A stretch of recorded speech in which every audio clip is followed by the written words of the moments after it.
There's an old Jewish tradition that any document containing God's name or quotes from religious texts should be preserved until it's buried in the ground. The Genizah is a place to hold, to store these documents, to conceal them and hide them away.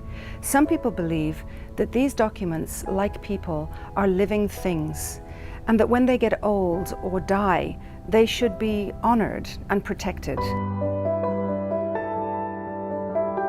Walking down the lane in Cairo to the Ben Ezra synagogue, little has changed since it was built in the 9th century.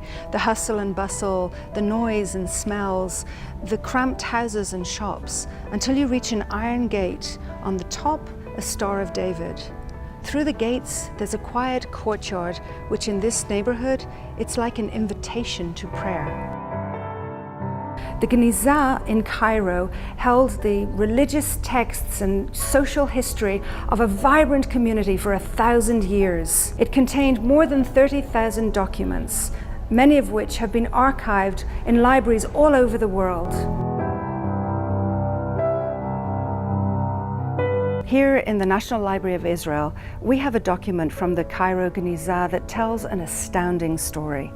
It's a letter that was sent from the Karaite Jewish community in Jerusalem to the Karaite community in Cairo.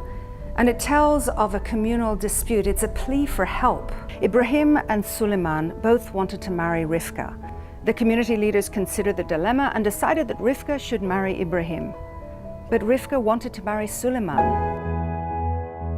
When Ibrahim heard this, he was furious, and he said that if that wedding were to go ahead, he would kill them both. The community leaders immediately put her under house arrest, said she should marry neither of them, and hid her away. They banished her. Suleiman must have been a desperate man. He found somebody who could forge the signatures on a wedding agreement, a ketubah, and presented that to the community leaders. They saw that it was a forge. They banished the forger and then wrote this letter to the wise leaders in Cairo. What were they to do?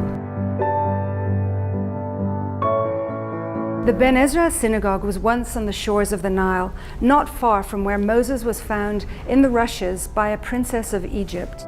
He had been banished, concealed, hidden away, just like Rivka, just like the documents in the Genizah.